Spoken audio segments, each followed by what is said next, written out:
All right, तो चलो in fresh energies के साथ गुड मॉर्निंग एवरीवन। चलो great, thank you so much for coming on Sunday morning 7:30। ठीक है, अब just before I start unit 4, एक चीज खाली जो है जो ज्यादा कंफ्यूजिंग होती है फ्रॉम द प्रीवियस ऑफर। अभी मुझे एक बात बताओ, if I say there is a letter, there is a letter or a proposal, all right, so there will be, अगर हमने स्टार्ट किया, so there will be a letter of, क्या रहेगा, letter of offer, all right. ये letter of offer कौन करेगा, by the offerer और the proposer, all right. So there is a letter of offer, Who will send it? The offerer or the proposer. अब हम ये समझ लेते हैं कि जो लेटर ऑफ ऑफर है, it is send by some person called as, for example क्या नाम था इसका, कबीर सिंह, ठीक है। The letter of offer is send by Kabir Singh. Now Kabir Singh becomes the offerer और द प्रपोजर, बराबर। उसको किसके साथ शादी करनी है, प्रीति के कृति, क्या नाम है उसका, पी, ऑल राइट, उसको प्रीति के साथ शादी करनी है। सो द, बड़ा जाना यार, अभी डबल ही दिमाग खराब कर रहा है सुबह सुबह। ऑफरी या एक्सेप्टर, क्लियर है। अब ये जो लेटर भेजा गया था ना बेटा, this letter was sent on 1 April, कि हाँ बोलेगी तो ठीक है, नहीं तो अप्रैल फुल जोक बना के अपन खत्म कर देंगे। समझ में आया, यस और नो, ऑल राइट। अब she received the later on, for example 5th of April,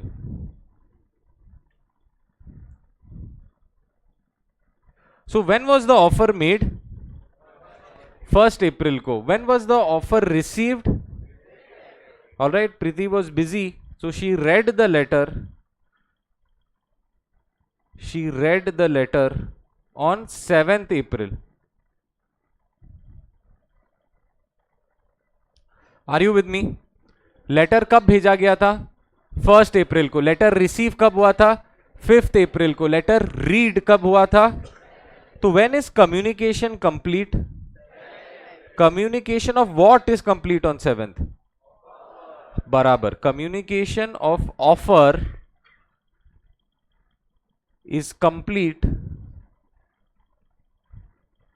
on 7th April. And why do we say it is 7th April? Act क्या बोलता है? Why do we say it is 7th April? The act is saying when it comes to the knowledge of the offeree. Practically समझ गया, जब उसने पढ़ लिया तो जब पढ़ा तब क्या आया, नॉलेज में आ गया। सो व्हेन इट कम्स, और when it comes to the knowledge of the offeree, और when it comes to the knowledge of the other person, समझ में आया, यहाँ अदर पर्सन बिकम्स प्रीति। अब ऑफर पड़ा है शादी का, तो एक्सेप्ट भी करना पड़ेगा, करेक्ट। मालूम है ना कबीर सिंह वरना कैसा है, ठीक है, लूनेटिक, अनसाउंड माइंड, सब सर ऑल इन वन है वो, ठीक है, अंडर द इन्फ्लुएंस सब कुछ है, all right.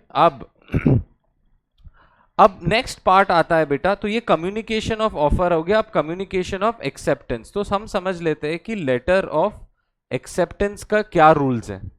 Now she sent the letter of acceptance on 10th April। 3 दिन सोची क्या मैं अपनी जिंदगी खराब करूं कि नहीं, ठीक है, फिर सोची कि हाँ चलो ठीक है खराब कर देते हैं। 10th April को लेटर ऑफ एक्सेप्टेंस भेज दिया।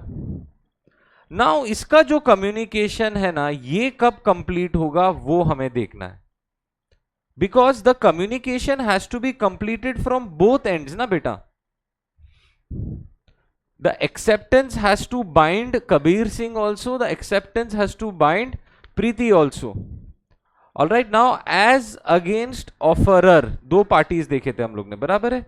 सो एज अगेंस्ट ऑफरर मतलब क्या हो गया, from the perspective of the offerer मतलब Kabir Singh, and as against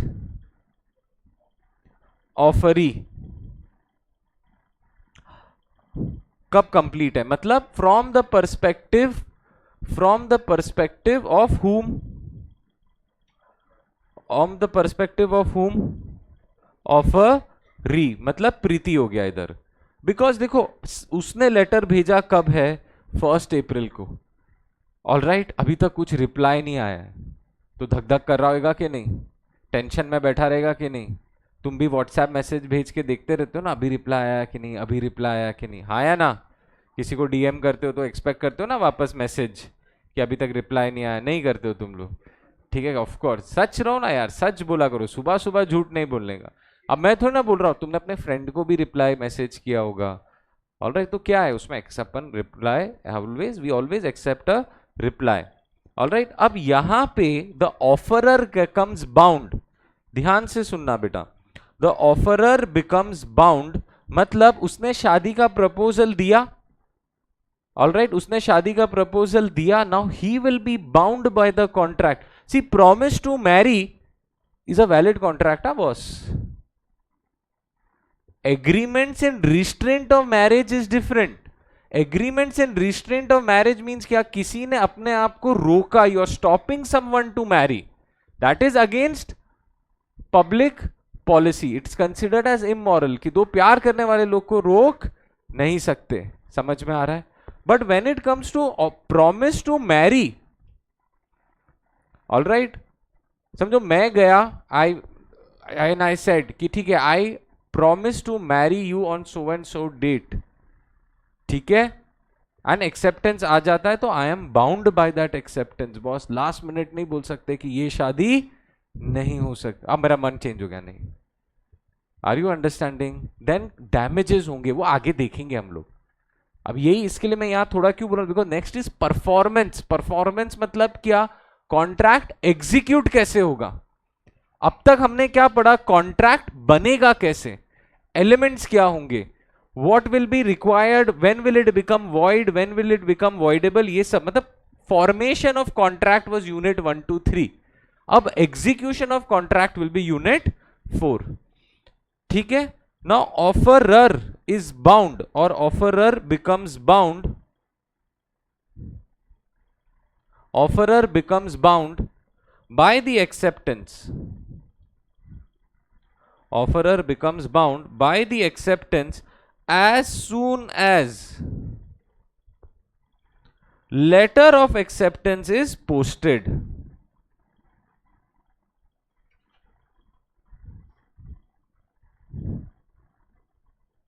तो कब पोस्ट हुआ था बेटा, कब पोस्ट हुआ था, 10 अप्रैल, बस।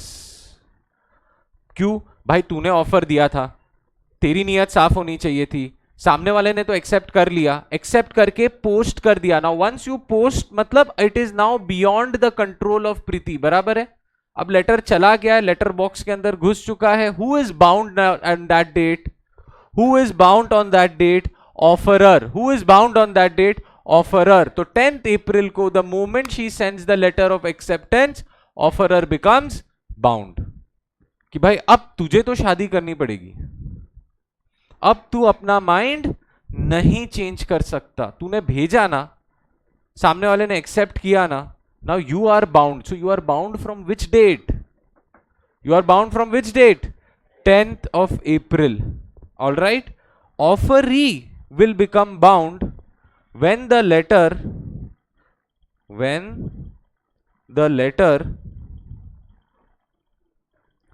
comes to the knowledge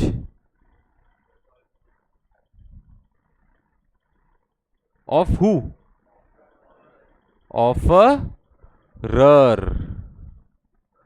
all right, offerer। offerer कब होगा, कब था, which date was it, it was on 15th April, all right। now यहां पे क्या हो रहा है बेटा, यहां पे क्या हो रहा है, यहां पे बोल रहा है द एक्सेप्टर, ध्यान से सुनना, द एक्सेप्टर बहुत क्रिटिकल है, is bound by his acceptance. अब प्रीति ये तो हर है of course, but I am writing a general law का rule, all right, offerer is bound by his offer and acceptor is bound by her और his acceptance. समझ में आ रहा है? The offerer is bound by his offer. तूने offer किया, सामने वाले ने लेटर भेज दिया ना, you are bound by the offer that you give कि boss you'll have to marry me.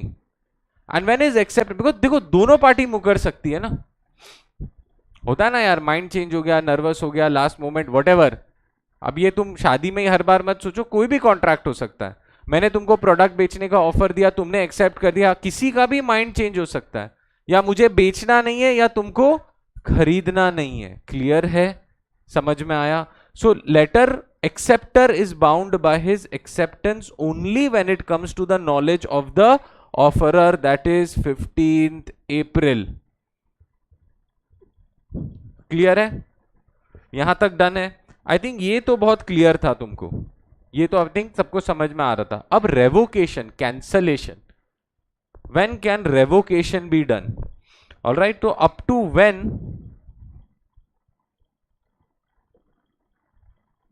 when can revocation be done? ठीक है. अब मैं इसको ऐसा कर देता हूं एज अगेंस्ट, और इसके बदले मैं रेवोकेशन इसको ऐसा ले लेते हैं. दो चीजें रिवोक हो सकती है, या तो शादी का ऑफर या शादी का प्रॉमिस, या तो शादी करने का मतलब acceptance.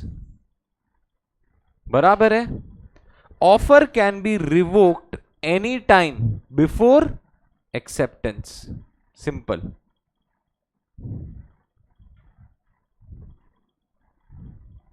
Before acceptance is complete,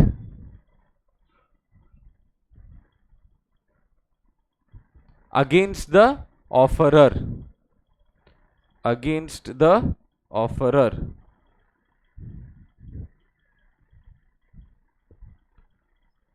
against the offeror, when is it complete? 10th April को. तो ऑफर कैंसिल कौन करेगा? ऑफर कैंसिल कौन करेगा? ऑफरर. ऑफरर कब तक कैंसिल कर सकता है? 10th April, because 10th April को उसकी लायबिलिटी मटीरियलाइज हो जाती है. समझ में आया? उसने एक्सेप्टेंस कर लिया तो आप समझो कॉन्ट्रैक्ट इज नाउ वैलिड. तो कॉन्ट्रैक्ट वैलिड होने से पहले पहले तक the offer can be revoked. Now you will not use the word cancel. What will you use? Revoked. तो यहां पे क्या होगा? 10th April. ठीक है? Acceptance can be revoked or acceptance can be cancelled any time. बोलो क्या लिखो इधर, तुम ही बताओ. Any time before what is complete? Acceptance is complete. तो ये तुम्हारा ना एक मास्टर चार्ट बन गया. Acceptance is complete against. Acceptance कौन करेगा बेटा? एक्सेप्टेंस कौन करेगा? ऑफर. उसको क्या बुलाते हैं? एक्सेप्टर. तो ये कब होगा? 15th April. तो the acceptor can revoke what? Acceptance ना. Can the acceptor revoke the offer? Can the acceptor revoke the offer? No, acceptor can revoke only the acceptance. तो acceptor कब revoke करेगा? उसके knowledge के आने पे. और उसके knowledge पे कब आएगा? 15th अप्रैल को. समझ में आ रहा है? comes to the knowledge of the offerer, that is 15th April. Clear है? समझ में आ गया बेटा? Is that clear? All right. अब ये जो लेटर था, ये मैंने लिखा है ना 15th अप्रैल. हाँ, लेटर आया ना 15th अप्रैल को. इधर letter comes to the knowledge on 15th April. तो acceptor is bound by his acceptance. एकदम क्लियर? ऑल राइट, ठीक है. अब व्हेन इज कम्युनिकेशन कंप्लीट? ये रेवोकेशन था, right?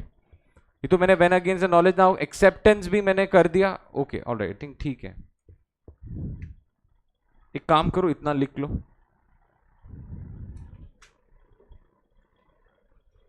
Right this down.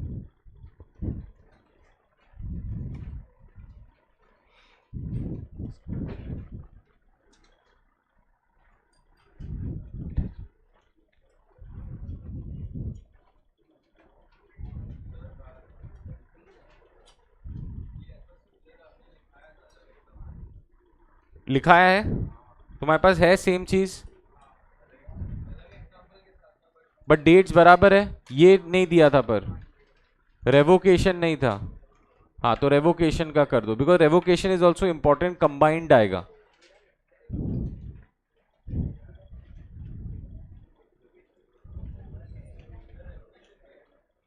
Example date के साथ. हाँ प्लीज डेट के साथ कर दो, रिवीजन में फिर ये प्रॉब्लम होती है. बाकियों को लिखना है तो लिख लो. ऐसा नहीं है तो जिसको नहीं लिखना है वो ना लिखे, जिसको लिखना है नहीं तो फिर रेवोकेशन का लिख लो. Girls tell you want to write it down, I display it. हाँ तो ठीक है ना, जो नहीं लिखना है वो मत लिखो, सिंपल है.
नहीं लिखा है तो लिख लो एक बार यार, लिख भी लिया तो लिख लो ना, रिवाइज हो जाएगा.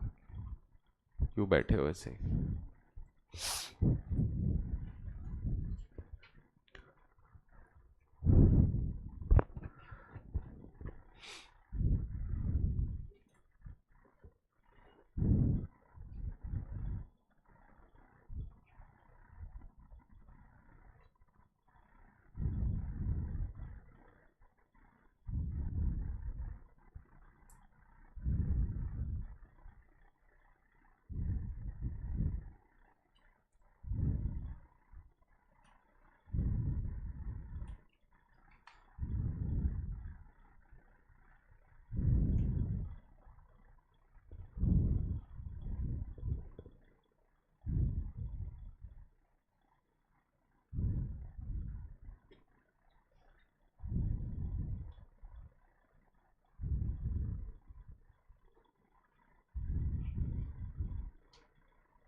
हो गया बेटा ये स्लाइड.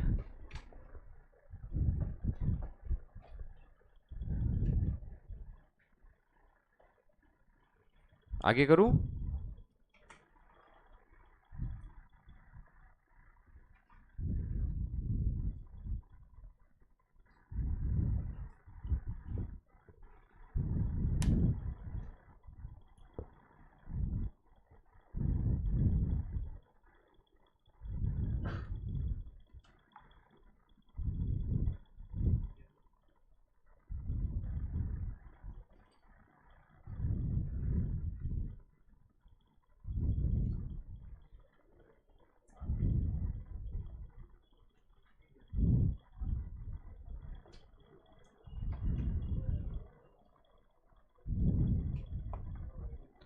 हो गया ये.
ये हो गया।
हो गया ये।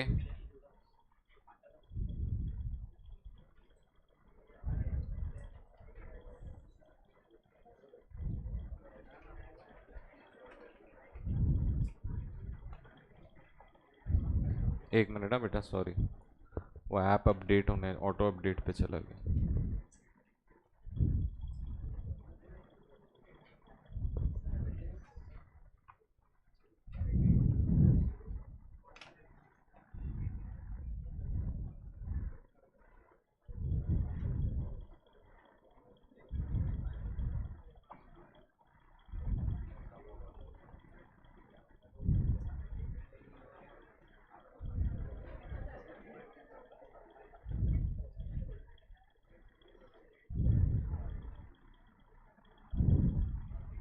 फाइल किधर है?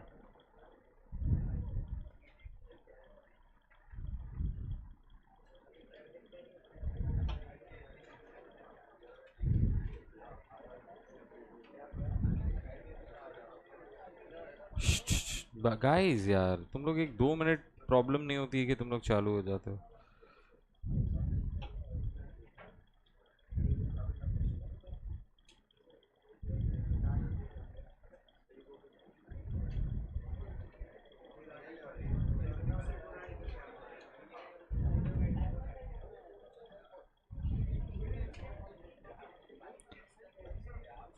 This is done.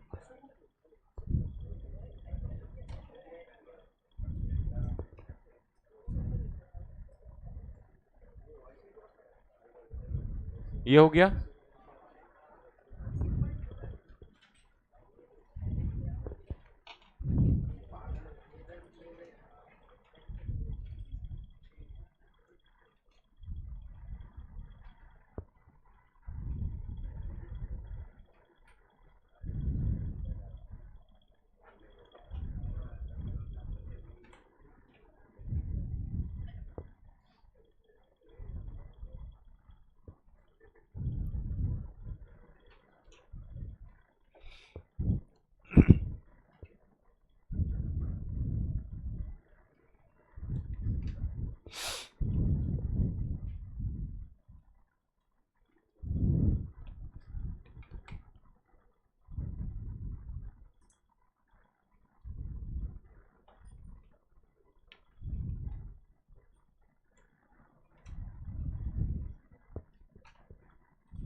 हो गया, चलो।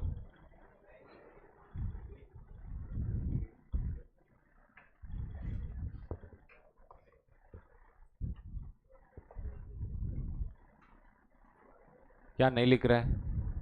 हो गया धर्म का, हो गया, तुम लोग नहीं लिखा अभी तक यार, क्या कर रहा है?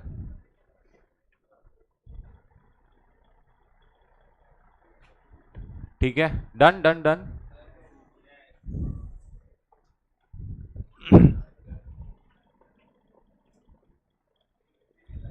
चलो अभी आजू बाजू से देख लेना, ठीक, बहुत हो गया। नाउ बेटा आ जाता है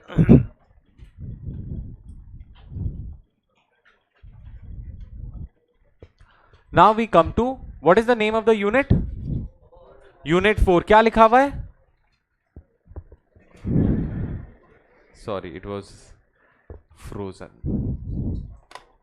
ठीक है, नाउ क्या लिखा हुआ है? परफॉर्मेंस ऑफ, क्या लिखा हुआ है? What is the word? Agreement या contract? What is contract? Agreement enforceable by law. जब तक वो लाइबिलिटी मटीरियलाइज नहीं होती है, they are called as offerer, they are called as offeree, they are called as the proposer, और they are called as the acceptor. Clear है? Once the contract has been made, मैंने बोला ना unit 1 से लेके यूनिट 3 तक, it is all about making a valid contract. अब यहां पे क्वेश्चन क्या रहेगा? वैलिडिटी पे रहेगी क्या? यहां पे क्वेश्चन या डिस्कशन वैलिडिटी पे रहेगा। अब ये वैलिड, बिकॉज वैलिडिटी पे क्वेश्चन रहेगा तो it need not be performed. Are you suppose to perform an invalid contract? इसके लिए देखो टर्मिनोलॉजी, पहले अग्रीमेंट्स, ऑफरर, ऑफरी होता था, now the contract has been made. अगर वो इनवैलिड है, वॉइड है, वॉइडेबल है, it need not be performed. Yes और no? It will be performed only when it is valid.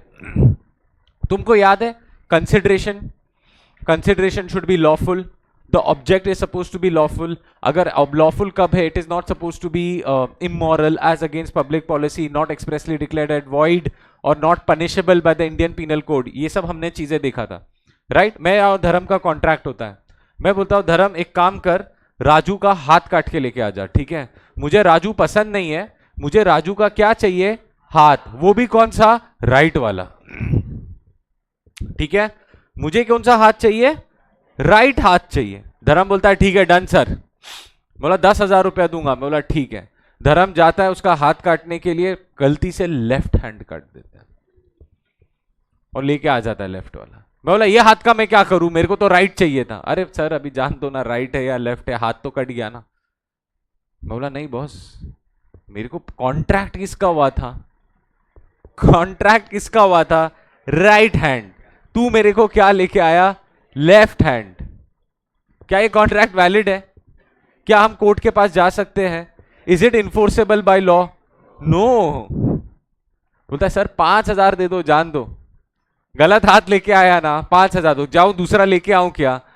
Sir बिना हाथ का हो जाएगा वो। नहीं नहीं, इतना पसंद नहीं है कि दोनों हाथ निकाल दे, एक का काफी है। Are you understanding? अब धर्म जाता है कोर्ट में, सर मेरा कॉन्ट्रैक्ट था, ऑलराइट, मेरा कॉन्ट्रैक्ट था राइट हैंड काटने का, मैं आया लेके left hand, please give me justice. जज साहब गिव मी जस्टिस। क्या जस्टिस मिलेगा? हम दोनों कहां जाएंगे जस्टिस के चक्कर में? जेल। It is expressly declare to be और now are such contracts need, do such contracts need to be performed? No. तो मैं आपको ये चैप्टर, आपका इसका बेस समझ में आ गया, फाउंडेशन आ गया, अब contract is valid boss, alright. तो अब इसकी परफॉर्मेंस की हम बात करेंगे, एग्जीक्यूशन की बात करेंगे, alright. Now what does this chapter have? Alright, अगर मैं आपको एक ब्रीफ आउटलाइन लिख के दूं ये चैप्टर का, कि भाई ये चैप्टर में हम क्या क्या पढ़ने वाले हैं, तो क्या है तुमको भी एक समझ में आ जाएगा कि ये ट्रेलर क्या है चैप्टर का। Now first and foremost thing that we need to understand is what are the contracts that must be performed? All right, contracts that must be performed. क्या रियल लाइफ में हर कॉन्ट्रैक्ट परफॉर्म होते हैं? क्या real life में हर contract perform होते हैं? नहीं। All right, तो सेकेंड पार्ट ये आ जाएगा, what if the parties are not performing? बराबर है, what if the parties are not performing. तो उसके लिए हम देखेंगे section we will be looking at section 37, section 38 and section 39. So 37, 38, 39 में क्या लिखा हुआ है? Contracts that must be performed. And what if the parties are not performing? मतलब not performing their promise. बराबर है? तो कौन से कॉन्ट्रैक्ट्स जो है परफॉर्म करने वाले हैं, and what will happen if the parties are not performing their promise?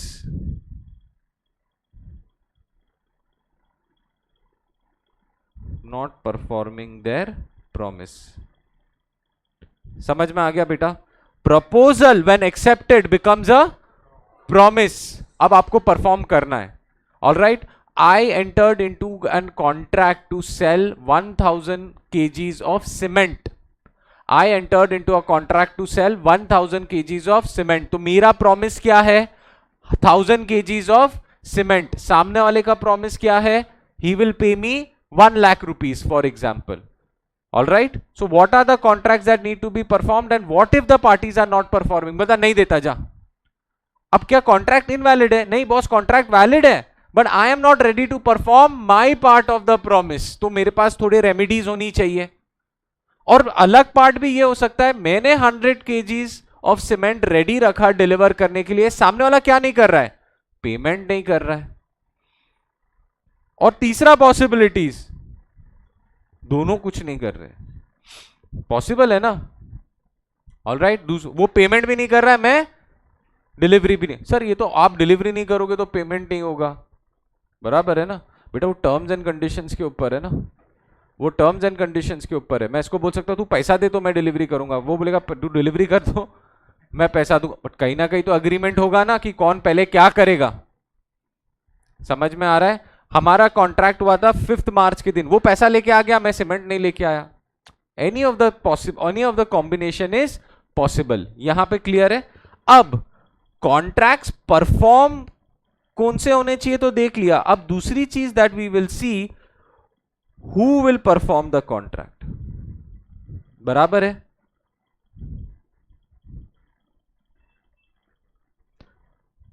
Who will perform the contract. इसके अंदर हम लोग देखेंगे सेक्शन नंबर 40 से लेके सेक्शन नंबर 45.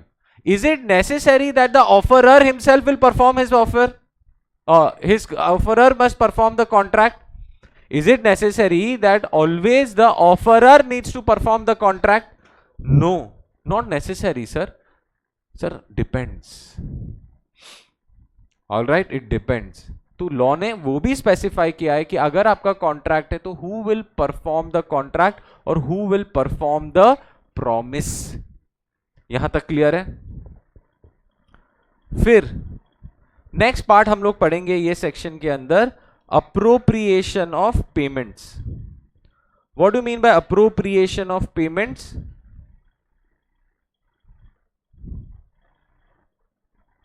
जब ये आएगा तब मैं दिखाऊंगा. ठीक है? दिस इज सेक्शन 59 से लेके सेक्शन 61, एंड लास्ट में हम लोग देखेंगे contracts which need not be performed. Alright, contracts which need not B performed.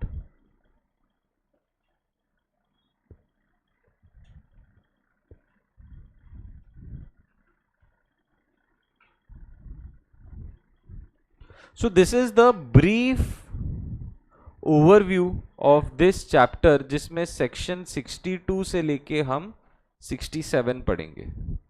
Clear है? Is this clear everyone? All right, अब आ जाते हैं. ये तो ओवरव्यू आपको समझ गया, ये एक हाई ब्रीफ ट्रेलर आ गया कि हमको क्या क्या पढ़ना है. We will start with section 37, 38 and 39. या बेटा प्लीज इसको 29 नहीं समझना, इट इज सेक्शन 39. तो सीरीज में 37, 38 एंड 39. ऑल राइट, अब 37 में क्या लिखा हुआ है? 37 के अंदर एक बार जस्ट गो थ्रू, बस एक बार. और ये देखो, बेयर एक्ट भी मैंने यहाँ साइड में खुला रखा हुआ है. बेयर एक्ट मतलब क्या? ये एक्ट था जो गवर्नमेंट ने लिखा है. देखो इसमें चैप्टर्स होते हैं, एक्ट के अंदर होता है ना चैप्टर. तो अपन किधर है? ये देखो, मैं तुमको बोला था ना पहले ये सब एक होता था. Sale of goods, partnership and Indian contract act was one single act as Indian contract act 1872 repealed. यहां से निकाल के अलग एक्ट बना दिया, बट बताया हुआ है कि देखो ये सेक्शंस अलग जगह पर है। ये देखो रिपील, ये सब सेल ऑफ गुड्स के चैप्टर वो है। ये देखो performance, chapter 4 performance of the contract 37, 38, 39। Clear है? तो लॉ जो लिखा गया था, जो पास हुआ था, वो ये है। ठीक है, ये स्टार्टिंग का छोड़ दो। देखो सेक्शन 1 शॉर्ट टाइटल, अब आप ये भी देख लोगे। Definitions, section 2 clause B, 2 clause A, देखो इंटरप्रिटेशन क्लॉज, डेफिनेशंस देखा था ना, when one person signifies to another. फिर आया clause B, clause D, clause H, देखा सब डेफिनेशंस इधर है। ठीक है, अब हम आ जाएंगे सीधा।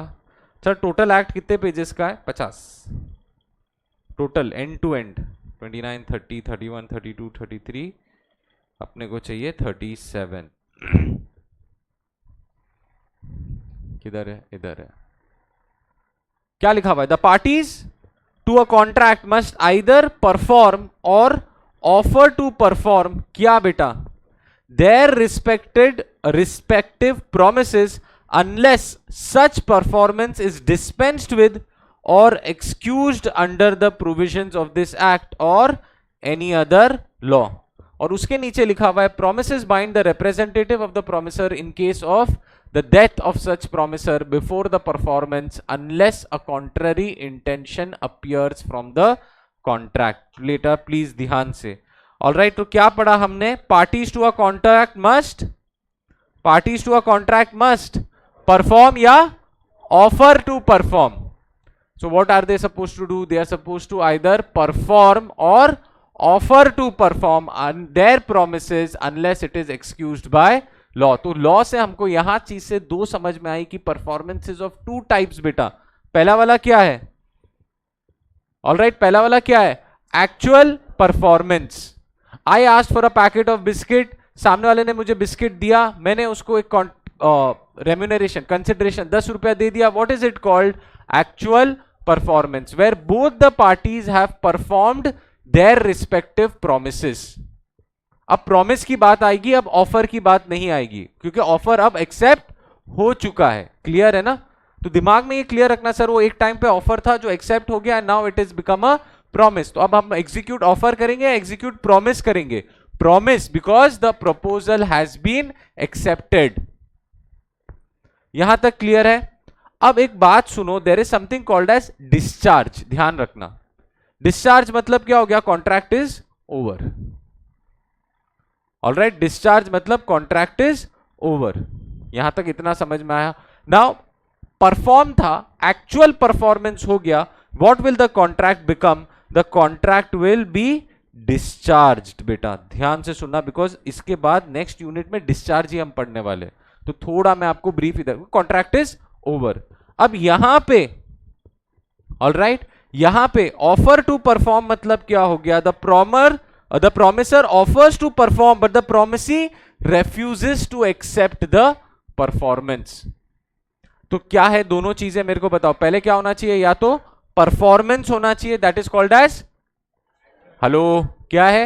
Actual performance. दूसरा क्या है? ऑफर टू परफॉर्म, जहां promisor is fulfilling his obligation but the promisee is refusing to accept. I am ready to give you 100 kgs of cement, but on that day you are refusing to accept delivery. All right? आपने Amazon से कुछ order किया, आपने Amazon से कुछ order किया, Amazon ने जब अपनी वेबसाइट खोली तो what is it called? Invitation to offer.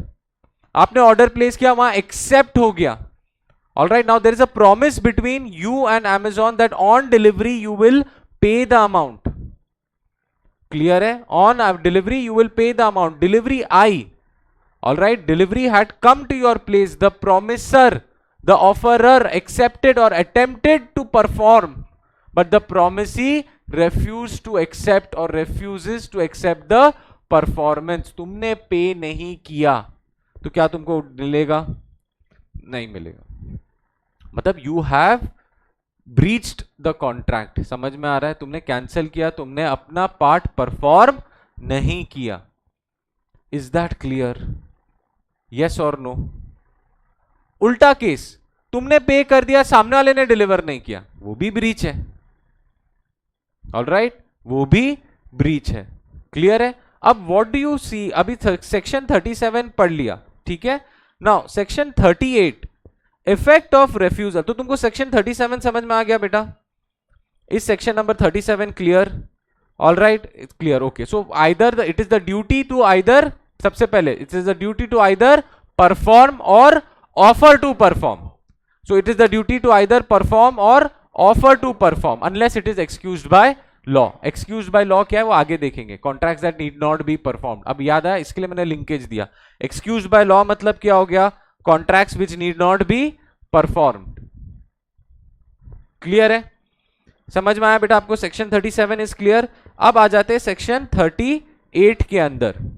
Alright, section 38 के अंदर 38 बोलता है when a promisor has made an offer of performance to the promisee, when an offerer has made a offer of performance to the promisee and the offer has not been accepted, then the promisor is not responsible for non-performance, nor does he thereby lose his rights under the contract.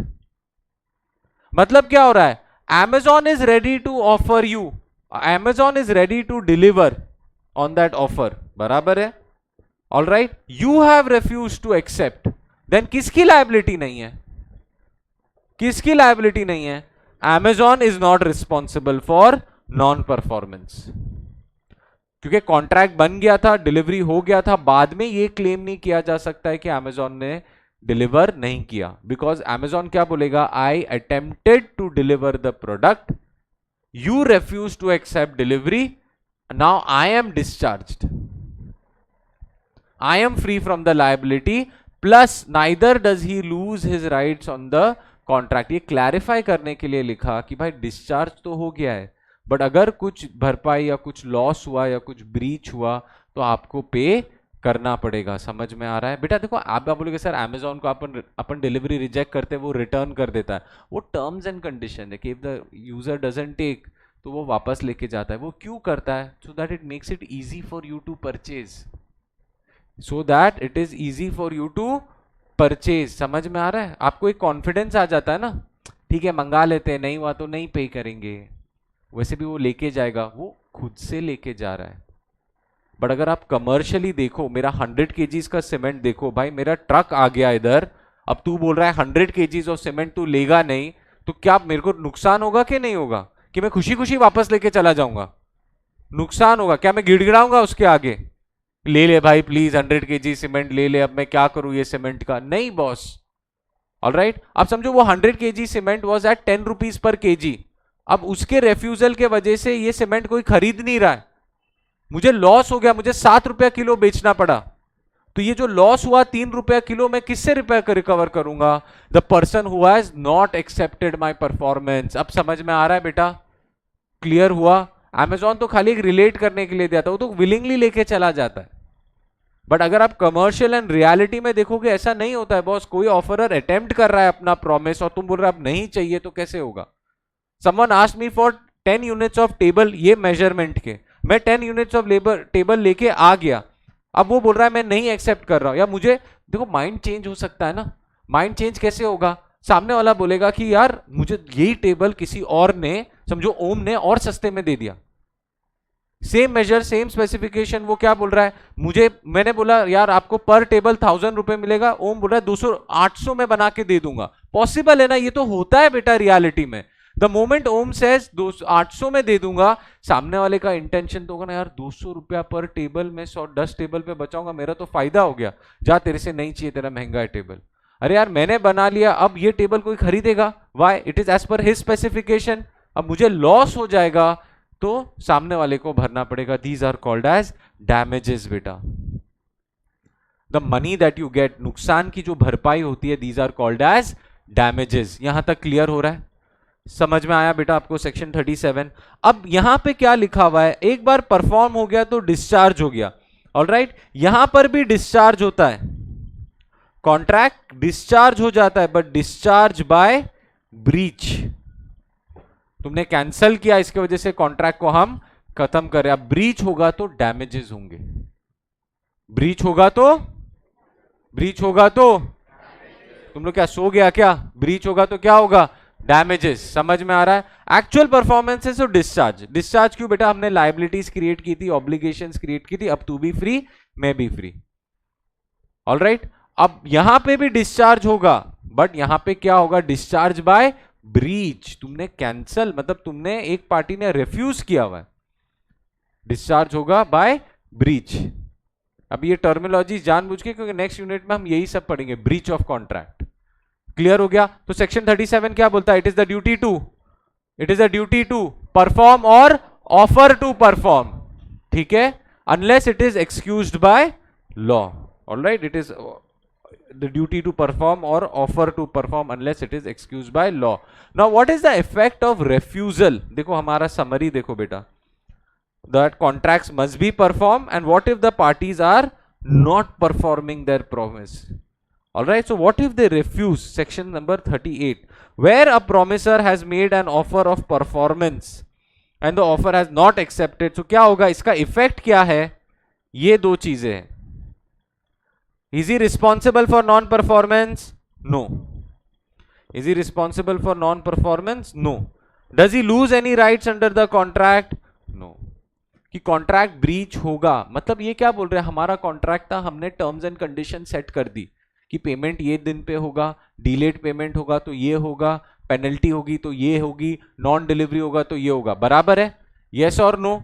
ये बोल रहा है contract cancel हो जाएगा। अब ऐसा नहीं बोल सकते हो कि कॉन्ट्रैक्ट कैंसिल तो टर्म्स एंड कंडीशंस भी कैंसिल। लोग लेंगे ना ऐसा आर्ग्यूमेंट? पब्लिक लेगा कि नहीं लेगा? मैं और ओम के बीच में कॉन्ट्रैक्ट हुआ कि I am going to sell 100 kgs, तो बोला ओके सर चलेगा, मुझे 50 kg का डिलीवरी अभी चाहिए, 50 किलो का बाद में चाहिए, समझो 200 किलो था, 30 kgs, 20 kgs, 50 kgs। Sir what are the terms and conditions? मैं बोलूंगा सर पेमेंट बाय ओम ये डेट पे मुझे चाहिए, नहीं है तो 1% पर एनम, आप 1% पर मंथ का डिलेड पेमेंट का तेको लगेगा। कैंसिलेशन होगा तो इसके ये चार्जेस लगेंगे। Everything will be a part of the same contract और डिफरेंट कॉन्ट्रैक्ट्स? Same contracts. अब वो दे आर सेइंग कि the contract will be discharge, मतलब क्या? कैंसल्ड। अब कैंसल्ड होगा तो ओम क्या बोलेगा? Contract cancel. तो तेरा ये सब चीजें भी कैंसल हो गई, हाँ या ना? बट लॉ क्या बोल रहा है? The contract, I am free from performing, I am not responsible, but I still have rights in that contract. अब समझ में आया ये क्यों लिखा हुआ है लोगों ने? Is that very clear? नहीं तो लोग आर्ग्यूमेंट क्या लेंगे?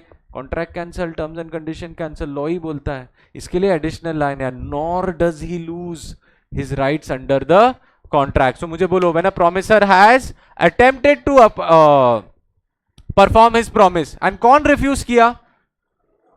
The promisee refuses. So what happens to the liability of the promisor? He is not responsible. Does he lose rights under the contract? No. अब ये जो है ना बेटा, लोग टेढ़े ही रहते हैं। मैंने ओम को फोन किया, ओम का हो गया 100 kgs, बोला ठीक है 100 kgs का हो गया, मैं फर्स्ट डिलीवरी लेके आ रहा हूं रात के 2 बजे, मेरा ट्रक आया रात के 2 बजे, उसको फोन कर रहा हूं, फोन नहीं उठा रहा है। कैन आई से? अरे सोया है बेचारा यार, थक के सीए फाउंडेशन पढ़ के। Are you understanding? Can I say I have attempted to perform? Yes, I have attempted to perform, but I have attempted to perform at the wrong time. Then the promisee is not bound. होता है ना बेटा, लोग आड़े टेढ़े time पे तुम perform करोगे। सर टेबल रेडी है सुबह के 4 बजे, बोला अरे अभी बना, मेरे को अभी, मैं रात को जागता हूं, तुम दिन को सोता है तो क्या करूं मैं? Are you understanding?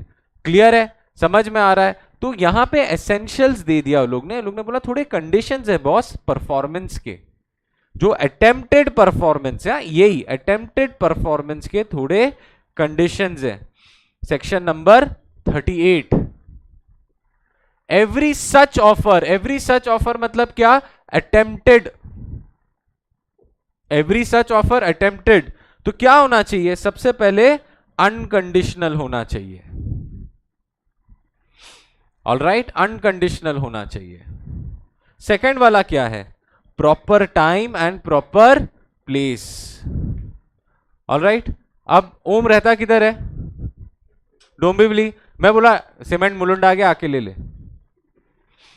It has to be at a proper time and proper place, unless हमारा अग्रीमेंट ये हुआ था बेटा कि तेरे को मुलुंड से पिकअप करना पड़ेगा, then it's a separate thing. But when it is a standard agreement, I can not say कि बॉस तू आके ले ले, या उसका वेयर हाउस पे डिलीवर करना था, मैंने घर पे डिलीवर कर दिया, बिल्डिंग के नीचे खड़ा हूं, ओम चला आ गया तेरा 100 किलो सीमेंट. अरे बोला कहां रखूंगा मैं ये 100 किलो सीमेंट बिल्डिंग में. समझ में आ रहा है? So it has to be at a proper time and proper place. Now in case it is of delivery of goods, the promisee Om has to have a reasonable opportunity to examine the goods. Only ये क्या लिखा हुआ है? In case of delivery, the promisee has to have a reasonable opportunity to examine the goods. All right? अब ये क्या होता है ना, पता है? ये अपने साथ होता है, स्ट्रॉबेरीज खरीदते हैं ना, ऊपर सब बड़े बड़े स्ट्रॉबेरीज रहते हैं और नीचे छोटे छोटे बेकार स्ट्रॉबेरीज रहते हैं. मतलब if I am the offerer, I have to give the promisee a reasonable opportunity to examine. ये बस ऊपर ऊपर का देख ले, बंद कर दे. नहीं boss, give him a chance to examine. He should be satisfied. या मैंने उसको क्या किया, स्टार्टिंग के 3 डब्बा ना अच्छे बड़े बड़े स्ट्रॉबेरीज दिए, बाकी के 5 6 8 10 डब्बे छोटे छोटे स्ट्रॉबेरीज दिए.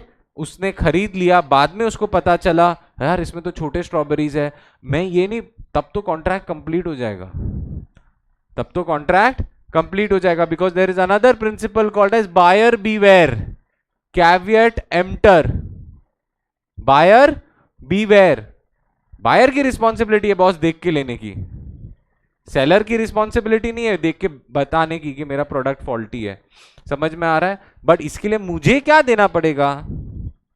Examine, reasonable opportunity to examine. समझ में आ रहा है बेटा? क्लियर है? तो conditions of a valid performance या valid attempt is what it should be unconditional. मैं उसमें मैं कोई कंडीशन नहीं डाल सकता हूं कि देख देखो 100 किलो सीमेंट चाहिए ना, तो देखो अब ये करना पड़ेगा, डिलीवरी चार्ज भरना पड़ेगा. नहीं, मेरे को पहले बता देना चाहिए था. So I can not attach additional conditions, it has to be unconditional. सबसे पहला. Second, proper time and place, opportunity to examine the goods. And if there are several joint promises, if there are several joint promises, मतलब I was attempting to offer to multiple people, तो multiple promises हो सकता है. Can there be multiple promises? Yes or no? अभी एक बंदा A है, A promise to pay B, C and D, तो ये सब क्या हो गए? Joint promises. All right? और A, B and C together wanted to pay D, तो ये क्या हो गए? Joint promisers. So there are joint promisers and joint promisee. समझ में आ रहा है बेटा? मैंने और वंश ने डिसाइड किया we will supply 100 kgs of cement to Om, we are joint promisors and I agree to supply. अब जॉइंट प्रोमिसर्स मतलब खानदान. अभी ओम का जो बिजनेस है, जो कंस्ट्रक्शन का बिजनेस है, भाई भी बैठता है, डैड भी बैठते हैं, खुद भी बैठता है, तो ये सब कौन हो गए? Joint promises. मैंने ओम को डिलीवर किया या ओम के भाई को डिलीवर किया, it will be the same only ना बेटा. अब समझ में आया? Joint promisor and joint promisee. तो प्रोमिसर्स भी मल्टीपल हो सकते हैं, प्रोमिसी भी मल्टीपल हो सकते हैं. समझ में आ रहा है बेटा? क्लियर है? यहां तक एकदम क्लियर है? All right. If there are several joint promises, मतलब इनके लिए same rules will apply. If there are several joint promises, इनके लिए same rule will apply. तो अभी तक हमने सेक्शन 37 पढ़ा कि भाई परफॉर्म करना है, तुमने नहीं परफॉर्म किया तो क्या होगा, नहीं परफॉर्म करने का अटेम्प्टेड परफॉर्मेंस के ये कंडीशंस है. अब सेक्शन 39 पढ़ेंगे, effect of refusal of party to perform wholly. एक बार जस्ट रीड करो.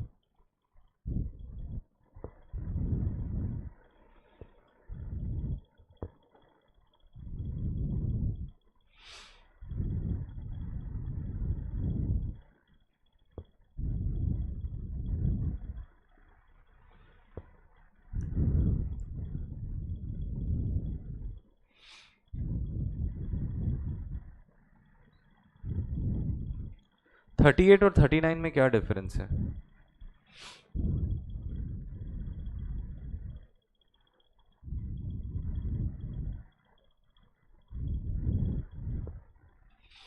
यही तो टीचर का काम आता है। 38 और 39 में क्या डिफरेंस है बेटा? बहुत डिटेल और बहुत मेहनत से पढ़ रहे हैं तो बहुत मेहनत से सीखो। बोल बेटा।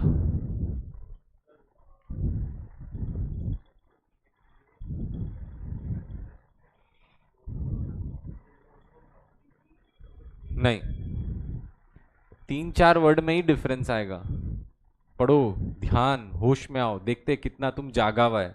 वर्ड वर्ड का गेम है बेटा, वर्ड वर्ड का गेम है।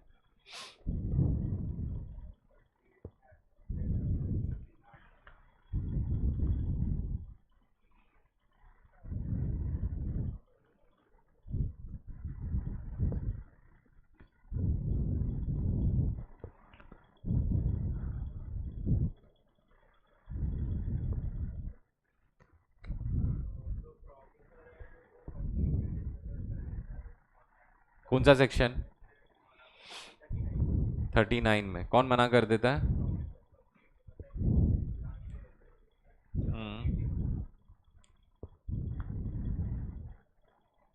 एंड 38 में?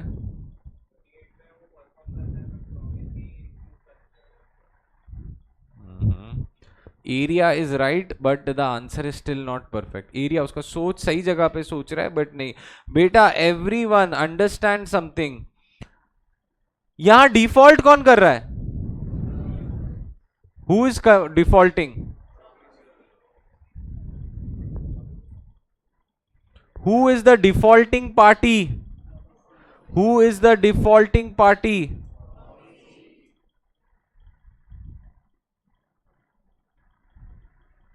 Promise C beta. Because the promiser is attempting to perform his promise. Yes or no? Yes everyone. यहां पे क्या हो रहा है? When a party to a contract has refused to perform or performing the promise C may end the contract. The promise C will end the contract कब? यहां default by promise ही है तो यहां डिफॉल्ट कौन? प्रॉमिस ही कब contract and करेगा? Default कौन करेगा इधर? Promise sir. Under section 38 it is default by promisee. समझ में आ रहा है? Because the promisor has attempted to perform his contract. All right, the promiser has attempted to perform his promise.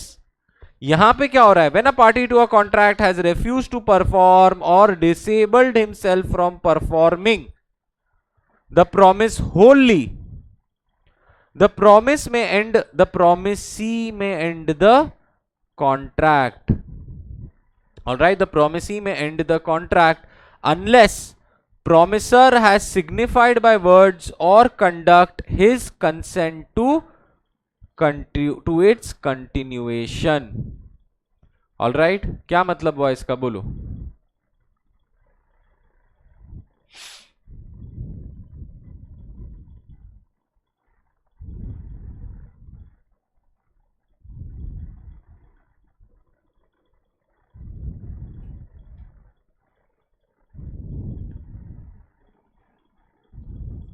बोलो।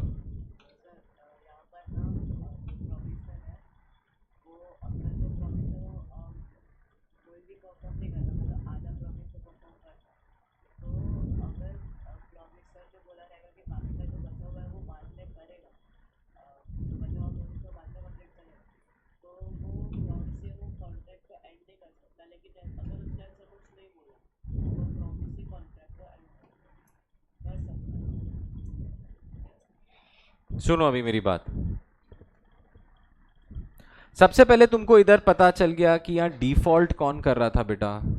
38 में डिफॉल्ट कौन कर रहा था? Promisee. Is this clear? Wake up बेटा, हेलो, इज दिस क्लियर? क्यों promisee was the defaulting party? Why was promisee the defaulting party? Because the promiser was attempting his performance, and he was attempting his performance following the conditions. It was at a proper place and proper time. It was unconditional, and he had given a reasonable opportunity to examine the goods. ये तीन main है। अगर joint promises है तो same will apply. That is okay. वो ऐसा time pass section, time pass clause है basically. समझ में आ रहा है? ये बट ऑब्वियस है, बट लॉ ने बोल दिया है कि बॉस ऐसा नहीं समझना कि प्रोमिसेस का अलग अलग है, सबको सेम है। क्लियर है? All right. अब यहां पे जब मैं आ जाता हूं default by perform Holi section 39, तो यहां पे डिफॉल्टिंग पार्टी प्रोमिसर की हो जाती है। Refuse to perform, when a party who has refuse to perform, और परफॉर्म कौन करेगा? ऑफरर करेगा, मतलब प्रोमिसर करेगा, तो he has refuse to perform, तो मतलब डिफॉल्ट कौन है? प्रोमिसर है। All right. The promisee may end the contract unless the promisor has signified by words or conduct his consent, or signified by words or conduct his consent to its continuation। इसका मतलब समझो। All right, मेरा for example, मेरा एक क्या बोलते हैं, restaurant है, मेरा एक लाउंज है, ठीक है, मेरा एक रेस्टोरेंट है, मेरा एक लाउंज है। ऑल राइट, अब ध्यान से समझना ये। और किसका एग्जाम्पल लूँ, या कोई कुछ गिटार विटार बजाता है क्या? म्यूजिक, म्यूजिक, क्या नाम बेटा आपका? हाँ आपका ही, आर्य। मेरा, see understand, pay attention. All right, Arya guitar विटार बजाता है। All right, now I ask Arya, या तो आर्य ऑफर्स कि सर मैं आपके लाउंज में आता हूं और मैं डिनर टाइम के ऊपर गिटार गिटार बजाऊंगा, and I will charge weekly, weekends के ऊपर, I will only come on weekends, I will come on weekends and I will play the guitar. मैं बोला okay done, play the guitar on weekends and per session का मैं 5000 rupees ले लूंगा। मैं बोला डन हो गया। All right, it is done. तो Arya is the offeror and I am the offeree, I have accepted, valid हो गया। वो 1 हफ्ता आया, 2 हफ्ता आया, 3 हफ्ता आया, चौथे हफ्ते नहीं आया। ऑल राइट, चौथे हफ्ते नहीं आया। नाउ पढ़ो, when a party to a contract has refused to perform और disabled himself from performing, has Arya refused to perform? Was there a valid contract? Yes. Has Arya refused to perform? Yes. बात contract की किसकी हुई थी? 52 weeks की हुई थी। After 4 weeks he stopped coming, so can I say the defaulting for me, the promisor Arya has defaulted his performance. Who has the option to cancel the contract? Who has the option to cancel the contract? Me. मैं बोलूंगा, अगर आर्या आता है, मैं बोलूंगा आप contract cancel, payment नहीं होगी। 5000 दिया, 5000 दिया, 5000 दिया, अब कॉन्ट्रैक्ट कैंसिल। क्लियर हो गया? यहां तक सिंपल है सर, यहां तक तो बहुत ऑब्वियस है। So when the promisor refuses to perform or disable himself from performing, who can cancel the contract? Who can cancel the contract? Promisee। Sir but obvious है, मैंने आपको कॉन्ट्रैक्ट दिया था, आपने परफॉर्म नहीं किया, तो मैं क्या करूंगा? कैंसिल कर दूंगा। बट देखो बेटा, इसके पास ज्यादा बड़ा राइट है, सीधा कैंसिल कर दे। ही में क्या लिखा हुआ है? एंड द कॉन्ट्रैक्ट, खत्म। प्रोमिसर को अटेम्प्ट करना पड़ेगा। ऑल राइट, प्रोमिसर को अटेम्प्ट करना पड़ेगा, बट प्रोमिसी की बात आती है तो क्या होता है? डिफॉल्ट किया तो खत्म। समझ में आया? Unless the promisor has signified by words, ये बहुत क्रिटिकल है बेटा, ये बहुत क्रिटिकल है। Unless he has signified by words और conduct his consent to its continuation. अब यहां पे 2 केसेस हो सकते हैं बेटा। Arya didn't come on the 5th week, Arya didn't come on the 6th week, Arya came on the 7th week। आके बजाना चालू कर दिया, आके बजाना चालू कर दिया। मतलब कहां था? अरे सर तबीयत खराब थी, मैं नहीं आ पाया। बेटा ये प्रैक्टिकल है कि नहीं है? सर तबीयत खराब थी, नहीं आ पाया, now I am ready to continue. मैं बोला okay continue, then I can not cancel the contract, then I can not cancel the contract, the promisee cannot end the contract because unless है, इधर caveat आ गया। Now here what have I done? The promiser has signified by words, उसने मेरे को बोला sir मैं तबीयत खराब थी, मैंने बोला okay, contract will continue।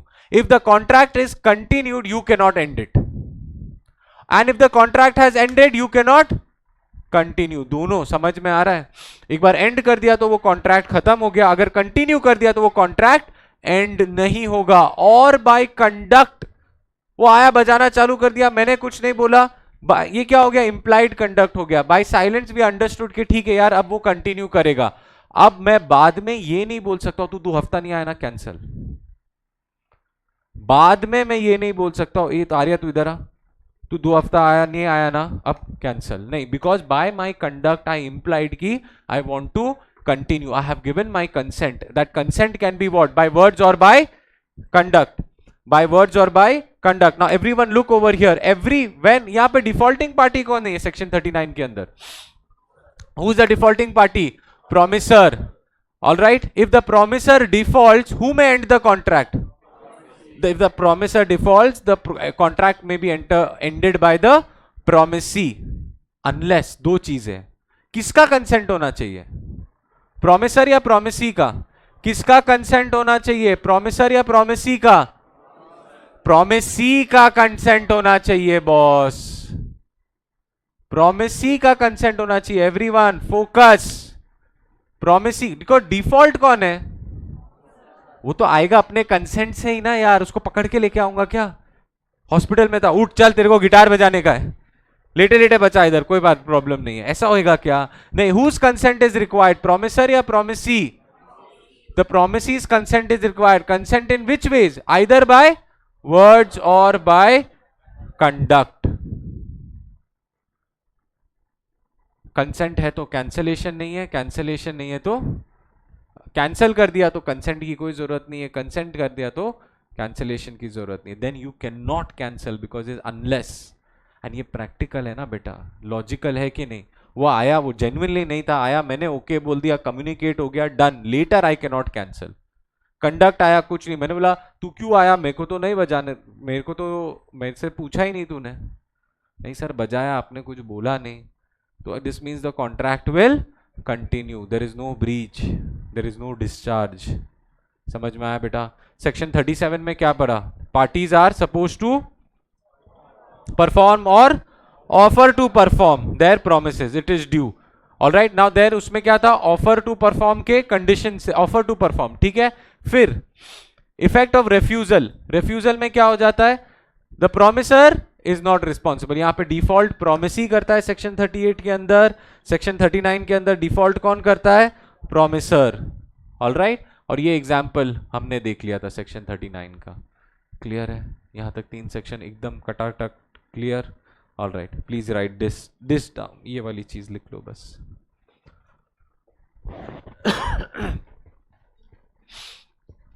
And 38 के नीचे ऐसा लिख देना डिफॉल्ट बाय, और 39 के नीचे लिख देना डिफॉल्ट बाय, तो तुमको याद रहेगा. वैसे तो मैं यही पूरा नोट शेयर कर दूंगा, बट लिख लो एक बार, खाली ये चीज लिख लो. समझ में आ रहा है बेटा? कैसा आ रहा है? मजा आ रहा है कि नहीं? मजा आ रहा है कि नहीं? देखा एक एक वर्ड का कैसा गेम हो जाता है. अब सोचो इसका नॉलेज तुम्हारे पास रहेगा तो तुम कितना स्मार्ट रहेगा. मतलब एक एक लाइन का देखो कितना मीनिंग बदल गया. अब तक हमने पढ़ा प्रोमिसी में and the contract, but when can he not and? When can he not and? He has given his consent.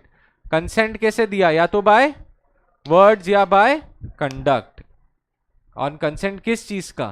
Continuation का. तो बेटा जब लिखोगे तो मुझे यही वर्ड्स चाहिए.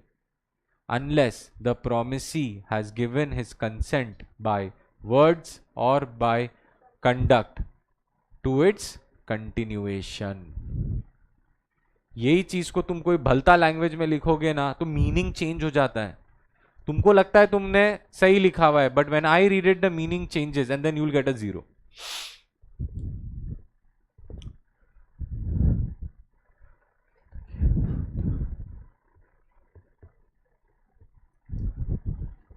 तो टेक्निकली सेक्शन 37 क्या बोलता है? Everyone look here. Section 37 technically क्या बोलता है? वादा किया तो निभाना पड़ेगा बॉस. अब नहीं निभा रहे हो तो फिर आगे आगे आगे चीजें आती है. तो सेक्शन 37 बोलता है वादा किया तो निभाना पड़ेगा boss. Parties have to perform their promises. That will be called as actual performance. Actual performance हुआ तो डिस्चार्ज हो गया.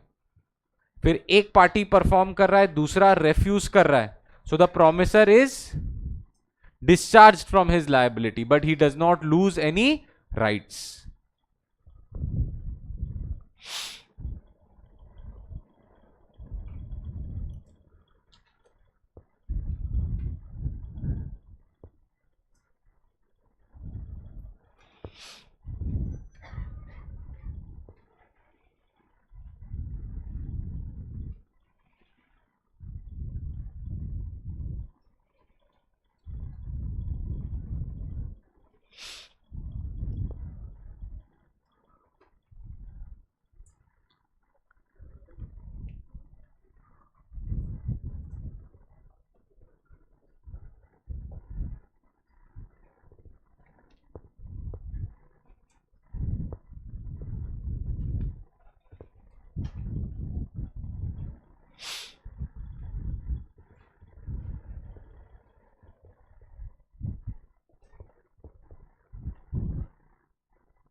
हो गया? अब समझ में आ गया ना? देखो ये चैप्टर ब्रेकडाउन रहेगा तो कितना इजी हो जाता है कि हमने अब ये पढ़ लिया, I am very clear. Alright, parties have to perform, फिर डिफॉल्ट बाय प्रोमिसी होगा, डिफॉल्ट बाय प्रोमिसर होगा। क्लियर है? चलो, default by promisee, default by promisor.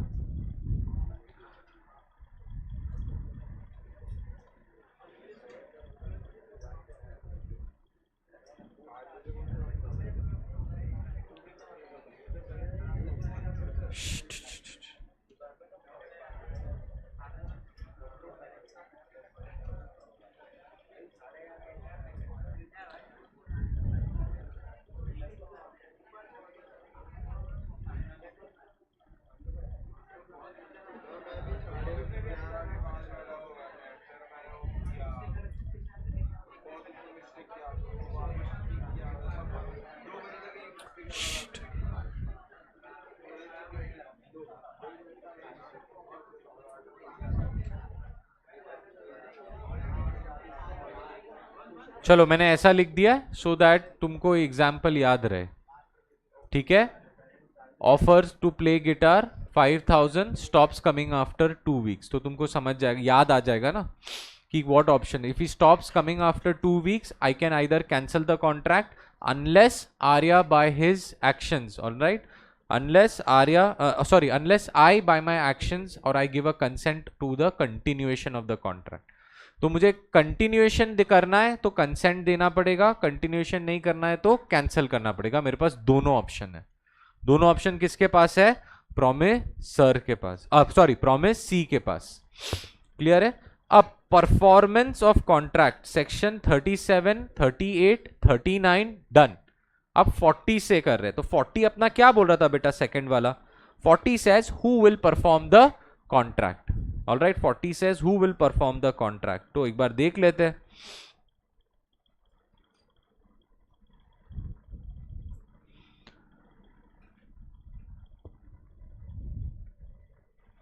who will perform the contract। ठीक है, एक और चीज मुझे देखनी थी 37, हाँ, promises bind the representatives of the promisors in case the death of such promisor before performance unless a contrary intention appears from the contract. Death of promisor, alright, death of promisor मतलब 37 में एक और चीज जो हम पढ़ते हैं इधर, that in case someone dies, in case there is a death of who, the promisor, in case there is a death of the promisor, who will continue, who will perform the promise? His legal representative. All right, agar there is death, if there is death of promisor before performance, who will perform? मैं यहां लिख देता हूं LR, LR मतलब legal representative. Sir इसका क्या मतलब हुआ? ऑलराइट, इसका क्या मतलब हुआ? राजू एंड काजू का डील हुआ, ठीक है, राजू एंड काजू का डील हुआ regarding a property, alright, regarding a property. They entered into an agreement to sell the piece of land for 1 crore, alright. ये सेल एग्जीक्यूट करने से पहले Kaju passed away. Are you understanding? Who will then perform? Who will then perform? His legal representatives. If Kaju passed away, 1 crore दे दिया, घर देने की बारी आई, काजू passed away, तो ये नहीं बोल सकते कि भाई impossible performance, subsequent impossibility, 1 crore चला जाएगा। नहीं boss, his legal representative will perform. All right, promisor के legal representative will perform, मतलब unless अग्रीमेंट में लिखा है कि ऐसा कुछ हुआ तो वो नहीं होगा। क्लियर है? अग्रीमेंट में लिखा है तो अग्रीमेंट की सुनो, जैसा पार्टनरशिप में था ना, वरना डिफॉल्ट रूल है कि death of the promisor before performance the legal representative will perform. Clear हो गया बेटा? अब आ जाता है सेक्शन 40 वाले सीरीज। नाउ सेक्शन 40 वाले सीरीज का अगर मैं आपको बेयर एक्ट दिखाऊं, ऑलराइट, बेयर एक्ट अगर मैं आपको दिखाऊं section 40, who will perform the promise, by whom contracts must be performed। देखो यहाँ सेक्शन बेयर एक्ट ही बोलता है, if it appears from the nature of the case that it was the intention of the parties to any contract that any promise contained in it should be performed by the promisor himself, such promise must be performed by the promisor. In other cases his representative may employ a competent person to perform it। मतलब from the nature of contract, it was clear that the performance has to be performed by the promisor himself, that the performance has to be performed by the nature of the contract, the performance has to be performed by promisor himself, मतलब क्या हुआ? धर्म ने contract किया अरिजीत सिंह के साथ कि sir मेरे बर्थडे पे आके गाना गाना, ऑलराइट, या धर्म ने कॉन्ट्रैक्ट किया नूरा फतेही के साथ कि मेरे बर्थडे पे आके ठुमके लगाना। Are you understanding? कोई और आके ठुमके लगाएगा तो चलेगा क्या? अरिजीत के बदले कोई और आएगा तो चलेगा क्या? तो what does it mean? If by nature of contract it is apparent that the promisor shall perform the promise, मतलब क्या हो गया? It is because of personal skill और diligence, all right, it is because of personal skill and diligence. हमको वो ही चाहिए, all right, we want Nora Fatehi, we want Arijit Singh, we want Diljit, उसके बदले कोई और आ जाएगा तो चलेगा? नहीं यार, because the contract was based on what? Personal skill. If by the nature of the contract it is apparent that the contract shall be performed by the promisor himself. तो अगर ऐसा केस है, who will perform? Promisor. And उसको अगर कुछ हो गया तो कॉन्ट्रैक्ट बिकम्स वॉइड। तुम ऐसा नहीं बोल सकते हो सर नोरा फतेही को कुछ हो गया तुम कटरीना कैफ से काम चला लो। नहीं, धर्म को क्या चाहिए था? Nora Fatehi. समझ में आ रहा है बेटा? क्लियर हो रहा है? It is because of personal skill और डिलिजेंस। क्लियर है? और अगर ऐसा नहीं है तो it can be perform by the promisor और हिज एजेंट और हिज लीगल रिप्रेजेंटेटिव। ये ऑलरेडी बताया ना, if the promisor expires LR to perform the promise. ये सेक्शन 37 में भी है, सेक्शन 40 के अंदर भी है। Are you understanding? All right, now if the promisor if he expires the contract becomes void, but दूसरे केसेस में नहीं होता है. ऑलराइट, दूसरे केसेस में नहीं होता है. So it can be perform by the, see if it is personal skill, who needs to perform the promise? If it is personal skill, who needs to perform the promise? Promiser.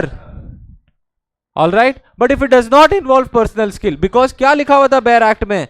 In other cases. देखो इतनी छोटी सी line and discussion कितना deep हो जाता है. From the nature of the case, nature of the case, intention क्या था कि it should be performed by the promiser. Arijit से जब बात हुई थी तो क्या बोला था? अरिजीत ही गाना गाएगा. It was the intention that the performance will be performed by the promiser. In other case मतलब it does not require skill or diligence or confidence.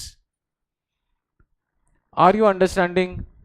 All right. अब skill मतलब कला होता है बेटा, टैलेंट टाइप होता है, ठीक है.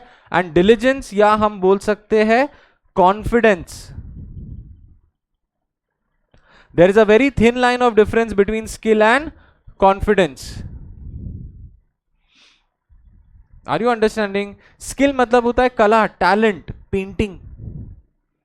It's a skill, art, artist, ये सब स्किल के अंदर आता है. कॉन्फिडेंस के अंदर क्या आता है? Alright, now for example I come over here and I से कि सीए फाउंडेशन लॉ का टेंशन तुम मत लो, मैं लूंगा उसका tension. You don't worry, you do whatever you just focus or do whatever I say. Now is this skill or is this confidence? This is confidence. There can be another teacher who's more experienced than me or whatever, but तुम्हारे में क्या होना चाहिए? Confidence होना चाहिए. Are you understanding? You are here because there is an element. बहुत similar है, but फिर भी थोड़ा सा there's a very slender difference, मतलब thin difference. समझ में आ रहा है? Personal skill it talks about actual skill or talent. And confidence talks about your confidence in the other person. For example, समझो एक डॉक्टर है, all right, समझो एक डॉक्टर है, जैसे for example I and my mother, all right, my mother and I were born in the hands of the same doctor. My mother and I दोनों के birth certificate में doctor का नाम same है, और मैं बोलता हूं कि my son also और my child also should be born in the hands of the same doctor. all right, तो क्या किया मैंने? पहले से ही बुक कर लिया. नहीं भाई, जो भी डिलीवरी होगी वो ये ही डॉक्टर करेगा. सो इज दिस स्किल और कॉन्फिडेंस? कॉन्फिडेंस. समझ में आ रहा है? अब वो दिन मेरा जब हुआ, alright, the day comes and the doctor is not available. The day comes, the doctor is not available, contract becomes void. Result तो वही है, बट ये तुम्हारे नॉलेज के लिए स्किल, कॉन्फिडेंस और डिलीजेंस इज कॉन्फिडेंस. तब द डॉक्टर का हमारे को डॉक्टर के ऊपर कॉन्फिडेंस है. क्लियर हो गया? स्किल मतलब आर्ट, सिंगर, डांसर, ये सब चीजें. क्लियर है तुम्हारे नॉलेज के लिए? And if it is not based, it can be performed either bye the promisor himself और हिज रिप्रेजेंटेटिव और हिज एजेंट. ठीक है, ये तीनों आ जाती है सेक्शन 40 के अंदर. इज दिस क्लियर बेटा? यहां तक एकदम क्लियर हो गया. अब आ जाता है सेक्शन 41.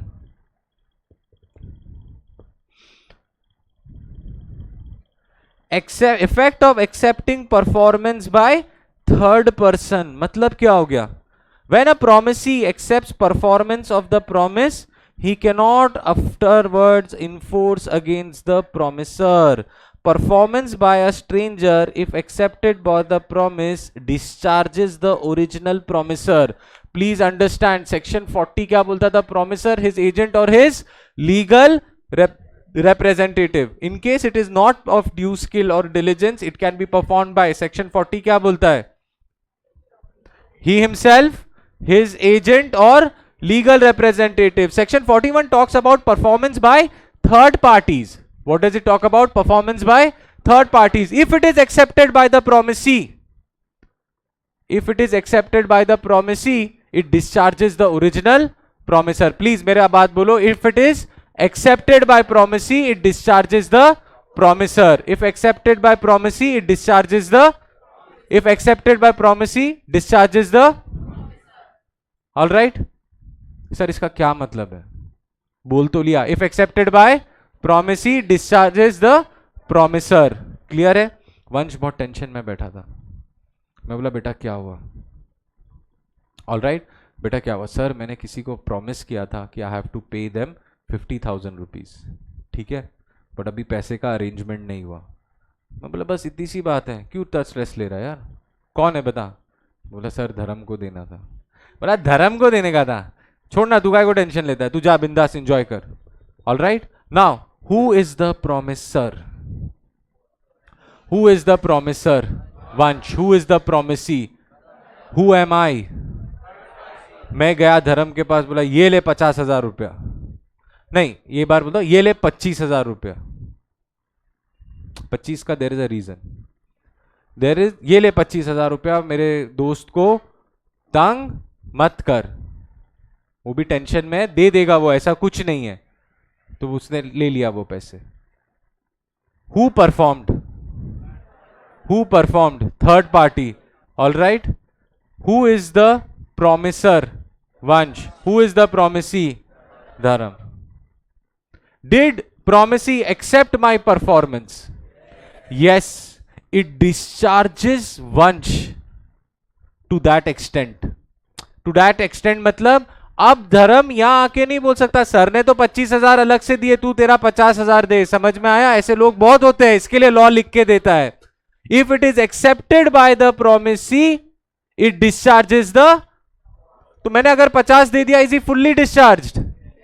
मैंने 50 दे दिया तो is he fully discharged? Yes. मैंने 25 दिया तो he is पार्शली डिस्चार्ज। इसकी अब लाइबिलिटी सिर्फ 25,000 की रहेगी, नहीं तो ये 25 मेरे से भी लेगा और वो वहां से 50 भी लेगा। समझ में आ रहा है? क्लियर हो गया? So this is the effect of performance by third party. Is that clear?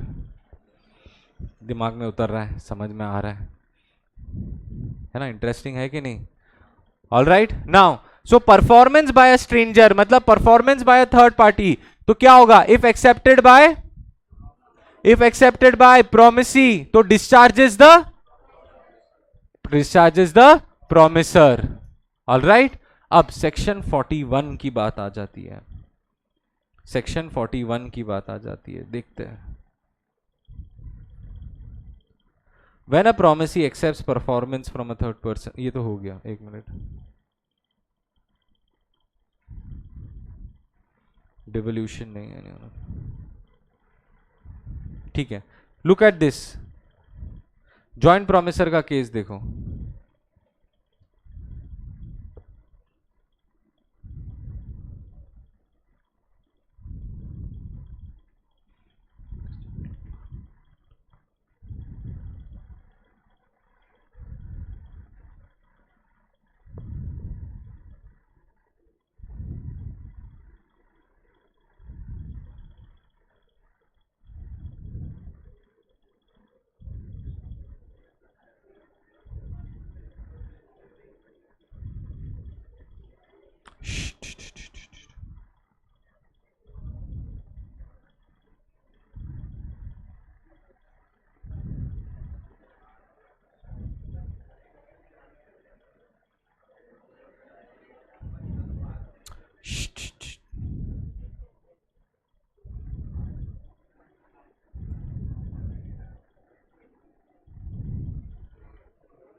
If there are joint promisors, they can either jointly perform the promise or through the legal representative in case any one of them dies.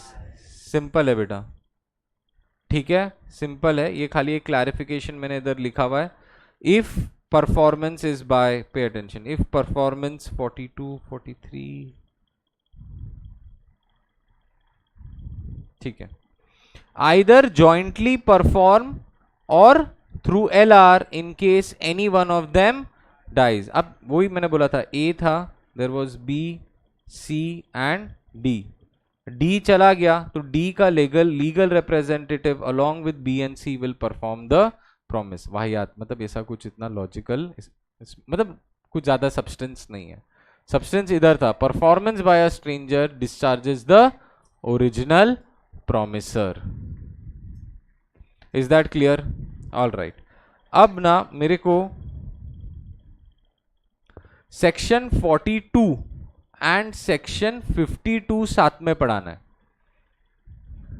All right, section 42 and section 52. नहीं 42 नहीं, I think 45 and 52. एक minute बेटा. Section 42 and section 45, sorry section किधर गया, 42. Alright, क्या लिखा हुआ है सेक्शन 42 के अंदर, ये दोनों लाइंस देखो, यहां 42 एंड 43 है. I just want you to focus on 42. Alright, section 42 क्या बोल रहा है, यहां पे मैं लिख भी देता हूं. Study section 42 and 45 together. ठीक है, स्टडी टुगेदर नहीं, तुम्हारा कोई भरोसा नहीं है. पेरेंट को दिखाएंगे, देखो सर ने लिखा है स्टडी टुगेदर, मैं जा रहा हूँ. ठीक है, ग्रुप स्टडीज के लिए कॉन्ट्रैक्ट है. हाँ, इसके लिए मैं बहुत क्लियर हूँ. Study section 42 and 45 together. What does 42 say, देखो, each promisor may compel contribution from other promisors. Section 42 says each promisor, तो मतलब ये बात किसकी कर रहा है सेक्शन 42, लायबिलिटी ऑफ प्रोमिसर. ये देखो ना, liability of promisor. And sharing of loss on default, sharing of loss on default by promisors in contribution, remaining joint promisors must bear the loss equally.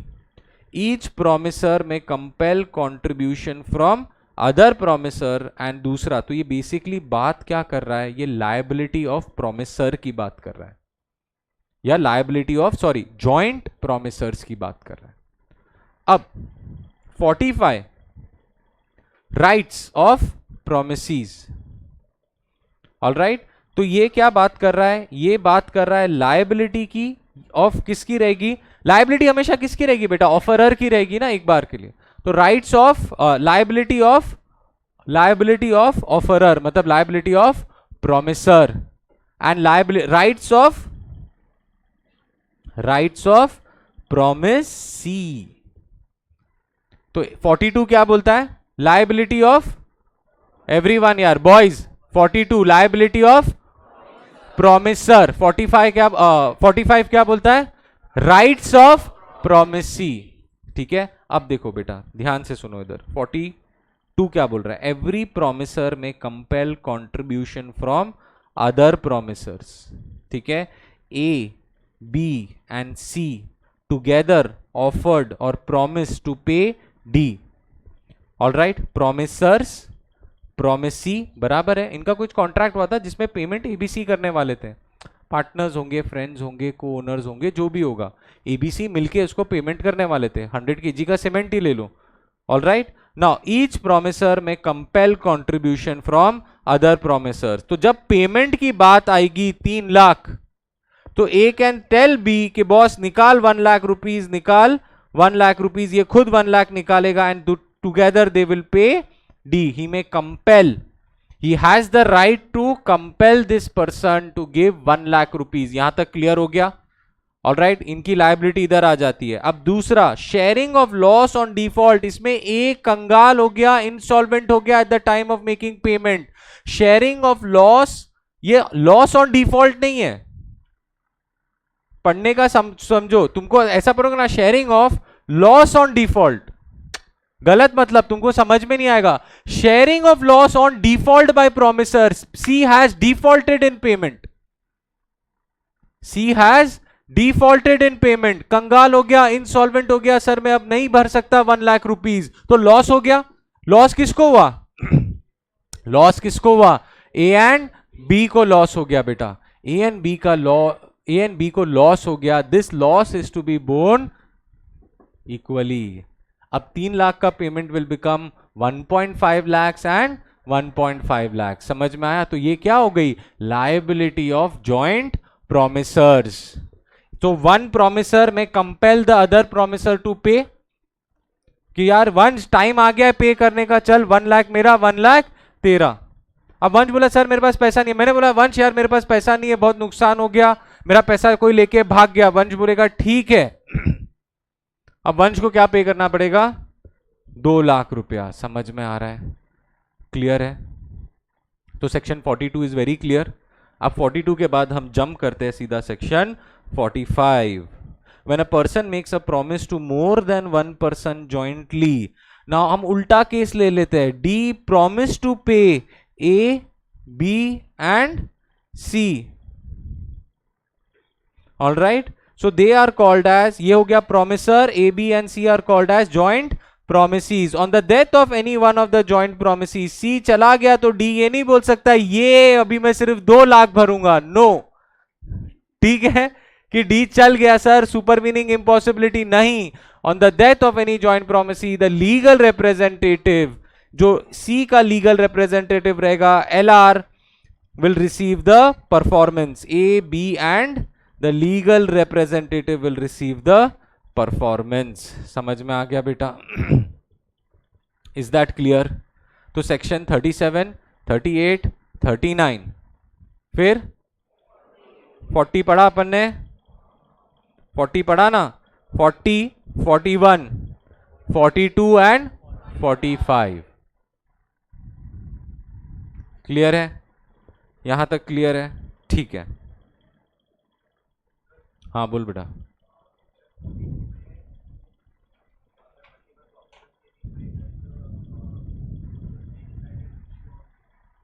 तो रेशियो फॉलो करो।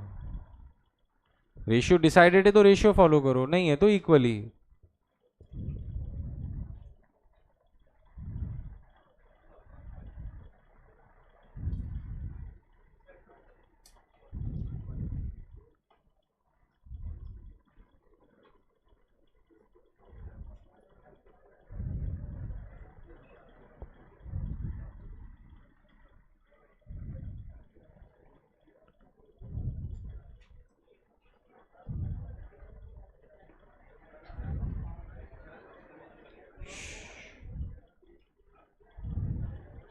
तो मैंने अभी तक क्या पढ़ा है? 42, 45, 43, 43 हो गया। अभी 44, तो 42 एंड 45 साथ में पढ़ना है। 42 एंड 45 साथ में पढ़ना है। 43 एंड 44 मैं भी पढ़ा देता हूं, then will be done for the day. ठीक है। नाउ सेक्शन 43 क्या बोल रहा है? Any one of the joint promisors may be compelled to perform in absence of express agreement. Simple सा सेक्शन है बेटा, वही ले लो। A, B and C promise to pay D. All right, D can ask A to perform the complete this thing, what do we say, payment. समझ में आ रहा है? ऑलराइट, ए में पर आस्क कि 3 लाख रुपया भाई तू दे दे। All right, so any one of the joint promisor may be compelled, all right, any one of the joint promisor may be compelled to pay. All right, section 43. Any one of the joint promisor may be compelled to perform. All right, may compel any one of such joint promisors to perform the promise. भाई मुझे 3 लाख किससे मिलने वाले थे? A, B and C से। अब मैं क्या मैं A से डिमांड कर सकता हूं भाई 3 लाख दे? यस। ऑल राइट, 3 लाख दे, yes. Sir B and C का क्या? ए कैन कंपेल ना। अगर ए ने 3 लाख रुपया दे दिया तो वो बी एंड सी से क्या लेगा? 1 लाख रुपीज ईच।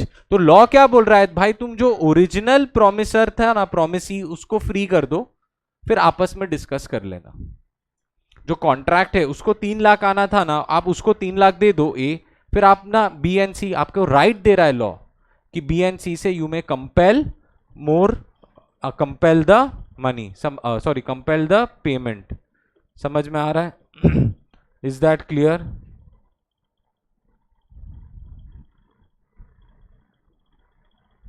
क्लियर है बेटा? तो ये कौन सा है? सेक्शन 43। ठीक है। अब नेक्स्ट क्या पढ़ना है? 44। सेक्शन 44 इधर देखो। Effect of release of one joint promisor, effect of release of one joint promisor over here. Release of one joint promisor by the promisee. देखो अभी तक हमने क्या क्या पढ़ा बेटा, A B and C if they have promise to pay D, D can demand the entire payment from A, D can demand entire payment from A, ये भी चलेगा। इफ ए हैज पेड तो A can compel B and C to pay them, ये भी चलेगा sir. अब what if D says A तुझे माफ किया, मैंने डी ने बोला ए जा तुझे पैसा देने का जरूरत नहीं है, मैं बी एंड सी से पैसा ले लूंगा, योर शेयर और you don't have to pay. तो ये क्या बोल रहा है, if A has been released it does not release B and C. If release of one joint promisor does not release other joint promisors, मतलब A अगर release हो गया तो बी एंड सी रिलीज नहीं हो सकते। वो ये नहीं बोल सकते जो ए को अप्लाई होगा वो बी एंड सी को अप्लाई होगा। मैंने बोला ना in case of joint promisors legal consequences, so B and C cannot say that if A is released we are also released. That is point number 1. Point number 2, nor does it, ये देखो, nor does it free joint promisors from responsibility to other promisors. All right, D, A and B and C था, A इधर release हो गया, इसकी छुट्टी D से हो गई, बट बी एंड सी से कभी नहीं होगी। समझ में आ रहा है, B and C and fair ही है ना। ए ये नहीं बोल सकता देख भाई डी ने मुझे फ्री कर दिया अब मैं तुमको भी नहीं दूंगा, नहीं, डी ने तुझे फ्री कर दिया, तेरा contract is discharge, but you still have to pay B and C. Law ने देखो कितना नाइसली क्लैरिफाई कर दिया है, बिकॉज ए में कंपेल, नहीं तो क्या होगा, डी एंड ए दोस्त निकले, बोला चल ना छोड़ तू जान दे मैं बी एंड सी से वसूल लूंगा। नहीं बॉस, बी एंड सी का right will still be there, he will be discharge from the promisee but he will not be discharged from other promisers. He will be discharged from the promisee but not discharged from promisers. समझ में आ गया बेटा, clear है? चलो, thank you so much, have a nice weekend बेटा।